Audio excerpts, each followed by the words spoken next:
ဖုန်းနဲ့ YouTube channel ဖွင့်ပြီးအသေးစိတ်ကိုကျွန်တော်ဒီဗီဒီယိုမှာရှင်းပြပေးသွားမှာဖြစ်ပါတယ်ကျွန်တော်တို့ရဲ့ဖုန်းထဲမှာ YouTube application ပါပါတယ်ဒါပေမဲ့လည်းYouTube app ကနေပြီးတော့ channel ထောင်ဖို့အဆင်မပြေပါဘူးဒါကြောင့်ကျွန်တော် Chrome ကနေပြပေးမှာဖြစ်ပါတယ် iPhone သမားတွေကတော့ server ကြီးကနေဝင်လို့ရပါတယ်ဒါပေမဲ့ iPhone ကို Android ကိုအဆင်ပြေအောင်ကျွန်တော် Chrome ကနေပဲပြပေးမှာဖြစ်ပါတယ် Chrome နဲ့ server မှာအရင်ဆုံး youtube.com ဆိုပြီးရိုက်ရှာလိုက်ပါဟုတ်ပြီဒါဆိုရင်တော့ကျွန်တော်တို့ YouTube ရောက်သွားပါပြီ YouTube မှာရေးကြည့်တဲ့အချက်တစ်ချက်ရှိပါတယ်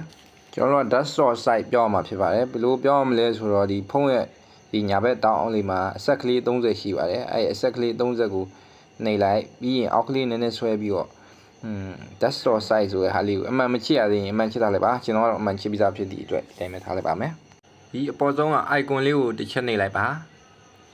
ပြီးပြီဆိုတာနဲ့ setting ဆိုတဲ့ဟာလေးကိုတစ်ချက်နှိပ်လိုက်ပါအရင်ကြီးသေးနေရပေါ့နော်ဒီကောင်ကိုချက်ကျင်တယ်ဆိုလို့ရှိရင်ဒီလိုမျိုးလက်ကလေးနဲ့ဆွဲပြီးတော့ချက်လိုက်ပါဒီအောက်ကဒီ create a channel ဆိုတာလေးကိုနှိပ်လိုက်ပါဒီမှာကျွန်တော်တို့ကစပြီးတော့ channel name လေးကိုပေးပါမယ်ဒါကိုကြိုက်တဲ့ channel နာမည်ကိုပေးလို့ရပါတယ်ကျွန်တော်ကတော့ဥပမာတစ်ခုစန္ဒိတာ official ပေါ့ဗျာဒီလိုမျိုးလေးပဲပေးလိုက်မယ်ပြီးရင် create channel ကိုနှိပ်လိုက်ပါ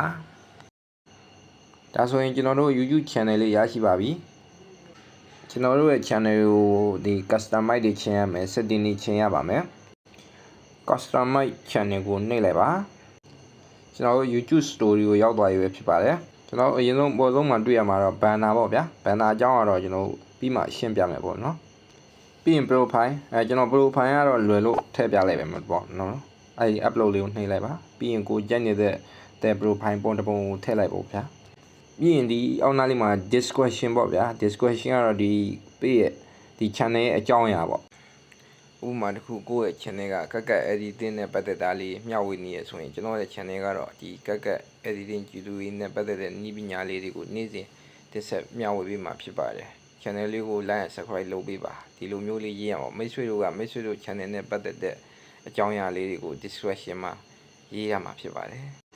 ပြီးရင်ဒီမှာအောက်မှာ link လေးရှိရပါဗျာကိုယ့်ရဲ့ Facebook page တွေပါရှိရင်ဒီ link ကနေသွားထည့်လို့ရတယ်ပြီးရင်တော့ဒီမှာ watermark ဆိုတာရှိပါတယ်အဲ watermark ကတော့ကိုယ့်ရဲ့ logo လေးတွေထည့်ကျင်လဲရပါတယ်ကိုယ့်ရဲ့ logo subscribe ပုံစံမျိုး like ပုံစံမျိုးအဲ့လိုမျိုးလေးရော logo လေးရောထည့်ကျင်လဲရပါတယ်ဒါကိုကျွန်တော်ထည့်မပြတော့ပါဘူးဒီ setting တွေချိန်ပြီးရတဲ့ရေးကြည့်တဲ့အချက်ရှိပါတယ်ဒါကတော့ဒီအပေါ်ဆုံးမှာရှိတဲ့ public ဆိုတဲ့ဟာလေးကိုနှိပ်လိုက်ပါဒါဆိုလို့ရှိရင်ကျွန်တော်တို့ရဲ့ YouTube channel လေးက channel လေးထောင်ပြီးပြီလို့ပြောလို့ရပါတယ်ဒါကျွန်တော်ရဲ့ YouTube channel လေးကဘယ်လိုပုံစံမျိုးလေးရှိရဆိုတာတစ်ချက်လောက်တွားကြည့်လိုက်အောင်ကိုယ့်ရဲ့ YouTube channel ကဘယ်လိုပုံစံလေးလဲသိချင်ရင်ဒီအပေါ်က icon လေးကိုနှိပ်လိုက်your channel ဆိုတဲ့ဟာလေးကိုရှိအဲ့ဟာလေးကိုတစ်ချက်နှိပ်လိုက်ပါ